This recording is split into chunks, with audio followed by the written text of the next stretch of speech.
schon Oliven dran? Nee, ganz kleine. Schau mal. Oh ja. Ganz mini kleine. Oh ja. Das ist natürlich schon schön, wenn du deine eigenen Olivenbäume hast. Auf so einem Gelände vor allen Dingen. Ja. Mal eben von der Veranda runter abgebaut, ja. Aber eben mein Kumpel hier, dem die Farm gehört, das ist, ich sag jetzt mal, der ist schon vermögend, aber der gibt natürlich auch sehr viel aus in nachhaltige Landwirtschaftsprojekte. Also der hat eine Farm in den USA, der hat eine Farm in Afrika, eben in Uruguay. Und hier ist es ihm zum Beispiel wichtig, dass er Oliven macht, was ja eigentlich untypisch ist für Uruguay. Und also er hat 15 verschiedene Sorten. Okay. Und also italienische, spanische, griechische und unter anderem eben auch 3 uralte Sorten aus Uruguay. Das sind grüne Oliven. Und die will er halt, sag ich mal, wieder nach vorne bringen, einfach, dass das Ganze weitergeht. Und das ist schon spannend. Und wenn du dir jetzt die Haine hier anschaust, da geht schon was. Sehr gepflegt, sehr gepflegt. Ja.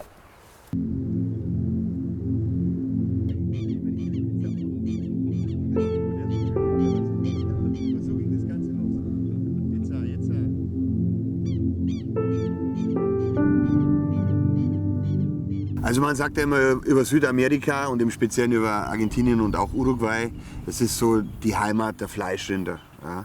Und wenn man sich mal so ein bisschen rückbesinnt, so in den 70er, 80ern, als in Deutschland auch die ersten Steakhäuser eröffnet wurden, hat man immer von argentinischen Fleischqualitäten, von Rumpsteak aus Argentinien, von einem Picanha, von einem Tafelspitze aus Argentinien gesprochen. Und ich sage jetzt mal, es ist wahrscheinlich auch die Einfachheit hier, relativ hochwertiges Rindfleisch zu produzieren. Das Futter ist da, die Weite ist da, die Fläche ist da, das Klima ist perfekt, die Tiere sind da. Also es ist viel einfacher hier qualitativ hochwertiges Rindfleisch zu produzieren als in Deutschland meinetwegen. Und so hat sich das halt auch über die Jahre etabliert. Und es ist nach wie vor so, dass wenn man von Fleisch aus Uruguay spricht, das ist genauso wie beim Fußball. Es ist immer noch ein Geheimtipp und es ist immer noch, sage ich jetzt mal, schon was Besonderes.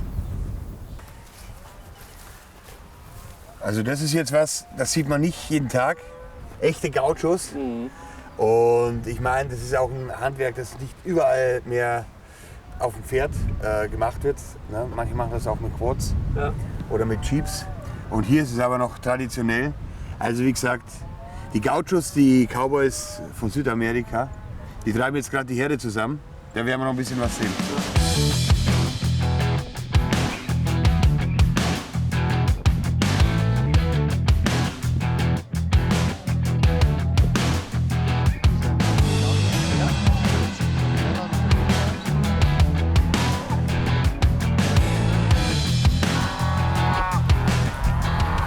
Hey guys, how are you? Hello, how are you? Fine. Hello. Hi. Hello. Thank Beautiful. you. No, you're welcome. You appreciate the cattle? Yes. Okay. Yeah, it's fun. Yeah. So, nice horses. What Yes. kind of horse is It's this? a criollo horse. It's a horse used here very traditional because it's easy to work in the farm. Criollo? Criollo horse. It's a horse very rustic. Yeah. Okay. It's like a quarter horse in North America, right? Yeah, it's like a quarter horse but more small and short. Okay. But it's like a machine here. Yeah. Yeah, It's a machine, right? it's a machine here. Yeah. So is it possible that can I take a ride on your horses? Yes, of course. You have to ride these beautiful horses and be a gaucho. Ja. Naja, ich habe die Pferde gesehen und ich liebe ja Pferde. Und natürlich ist es schon geil, wenn man mal in der Pampa ist und wenn echte Gauchos am Start sind und wenn man da mal mit denen einfach rausreiten kann. Und das war so die Frage, die hat schon die ganze Zeit in mir gebrannt. Aber bei so einem Pferd ist es wie bei einer Frau, das verleiht man nicht gerne oder das verleiht man eigentlich gar nicht. Und ich habe ihn dann einfach gefragt, ob ich mal eine Runde mit denen drehen kann.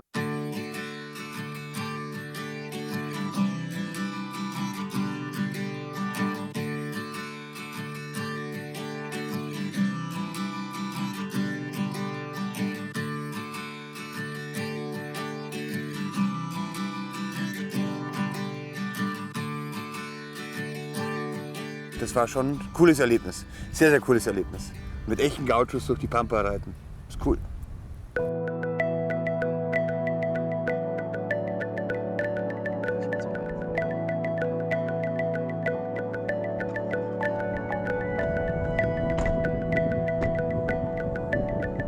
So Andres, Yes, that's the lambs. that's the lambs. Uruguay has a nice lamb production. We have in the country, more or less 7 million lambs.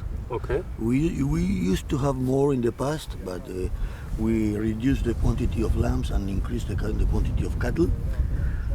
Mainly the production of lamb is for lamb meat, of course, that we export to Europe, China and Brazil basically, and we also export the lamb wool for China. The wool. The wool, yeah. Okay. There are 3-4 different breeds: Corredal, Merino, Australian Merino, Lincoln. But yes, the lamb in Uruguay. It's a production that is basically in the north of the country, close to Brazil, and also in the south, but managed by families, not by big companies. Okay, and how many lambs do you have here? Here, more or less 200. 200. Yep.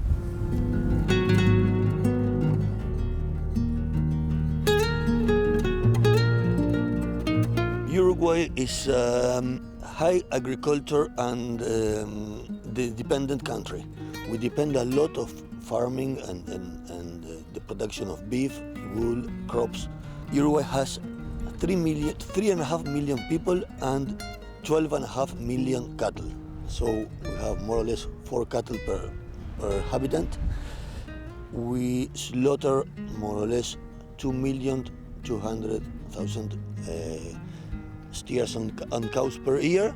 Mostly of that goes to the export. I think between 60-70%. 30% goes to local market for local consumption. And yes, it's one of the main business in Uruguay, the beef production.